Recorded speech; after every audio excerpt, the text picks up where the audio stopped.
What's up guys, Muller Reaver here with another Raid Shadow Legends video, and today we're going to be looking at Artak in Hydra. Now I built Artak on both my free-to-play account and my main account, and we're just going to throw him into some Hydra teams just to see how good he is.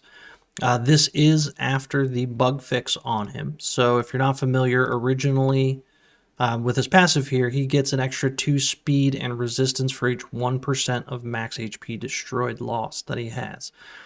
So what it should be is that he maxes out at a bonus 100 speed and a bonus 100 resistance once he loses the full 50% max HP.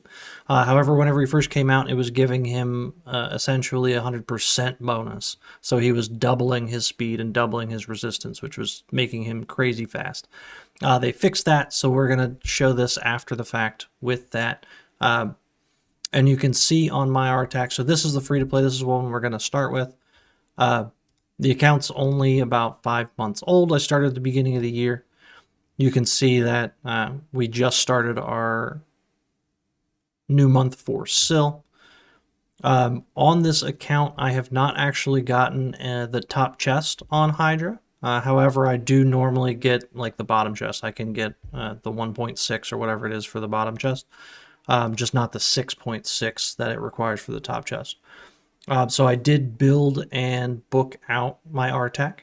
You can see it's not a great build. It's a lazy free-to-play account, basic free-to-play account. I don't have the gear yet on this account to make some crazy builds. You can see we're not even using level 16 gear. As far as his stats, I made him kind of quick with a bit of accuracy that we can do. It's more of a dungeon build. Would be more what you're looking at if you're trying to solo content, things like that. He is not going to solo anything on this account. He does actually help every single one of my teams except for Fire Knight. I haven't put him in there. But he's gotten me to Spider 25. He's got me to Dragon 24. Ice Golem we've pumped up 2. However, I'm still farming 20 on that. But mainly he's going to be used for me here for Hydra for sure. So again, not great stats. Again, we did book him out. I do have masteries. They are the dungeon masteries for kind of solo builds. So we're not going down the attack tree for War Master or anything like that. If I were to build him specifically for Hydra, which I'll probably end up doing after a while, of course we would want War Master. We would want crit capped and things like that. But you'll see that basically with very little effort, he's going to make a big impact. As far as the team goes that we're going to use, now I did record the run prior, so we're going to look at that, but I'll show you the team. We've got Deacon and Stag, we've got Geo and Artak as far as the damage dealers. Of course, they do kind of compete a little bit. If Artak applies his HP burn over Geo's, then Geo's passive's not going to kick in. But they're the best damage dealers that I have on the account, really. I don't have a Husk, I don't have a Royal Guard, anything like that. And then we've got our Revivers and some heal with Pytheon and Arbiter. So let's take a look at the run, and then we will come back and look at the final score.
All right, so there we go. 7.5 minutes, 9.5 million damage, easy top chest for normal.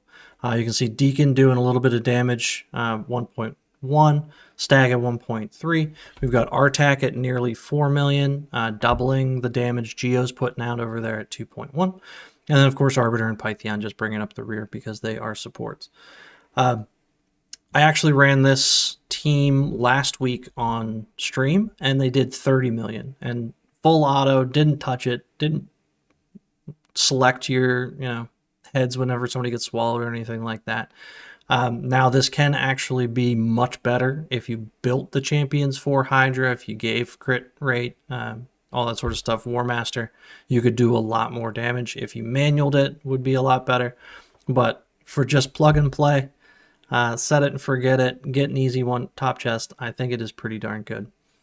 So now let's take a look at the build. It's basically the same thing, just with slightly better gear on my main account, and we'll do a Hydra run on that. All right, so here we are on the main account. We'll take a look at Artak, wherever he is in here somewhere. There he is. Now you can see it's essentially the same build. We went regen and perception, except better stats this time. Still not crit rate or crit capped, but we do have some more accuracy, some more resistance, a little better survivability stats. As far as he is also booked, we are 1-star ascended. However, we haven't used anything for that yet. For masteries, slightly different masteries. We went down the oppressor because I have better resistance gear. However, it's still not a Hydra build, but that's what we're doing. We do have some revenge accessories as well as some refresh accessories. For this team,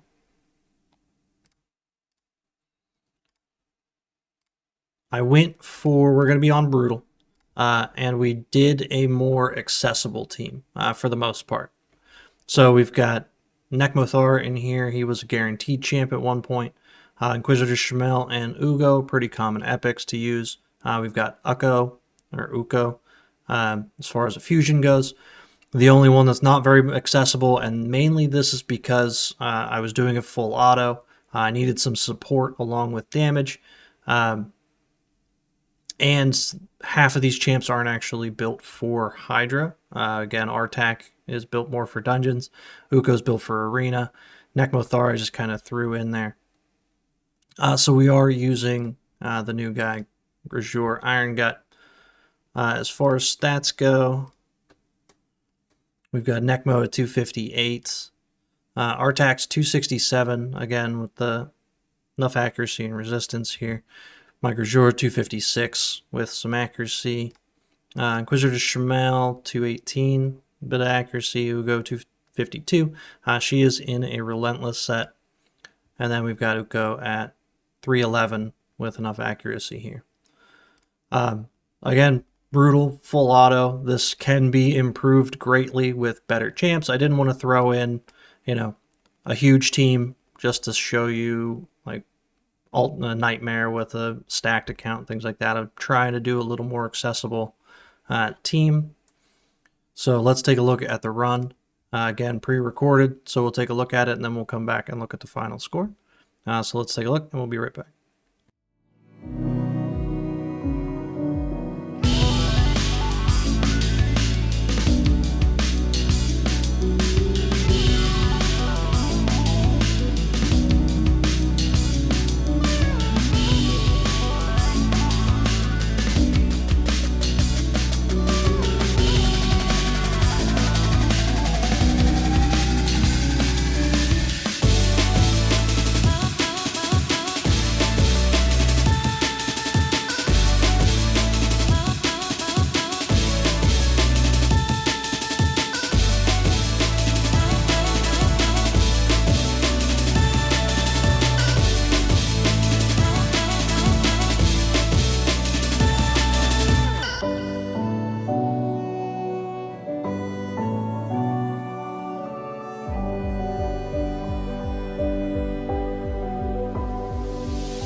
All right, so there it is, 46.4, 20-minute run. Didn't touch it the entire time.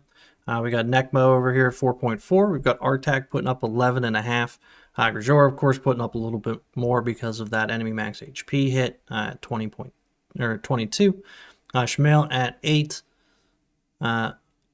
Ugo and Ukko at a little under 1 million each. So pretty easy, brutal run.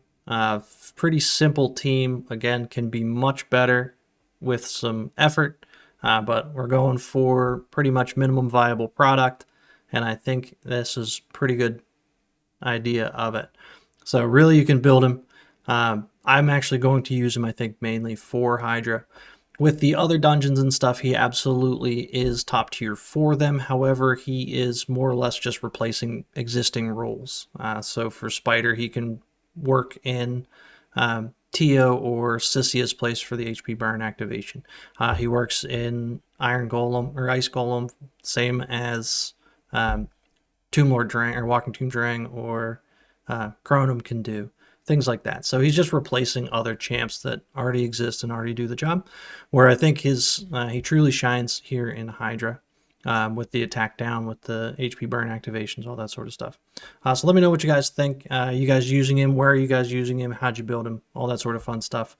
We will catch you guys in the next one. Later.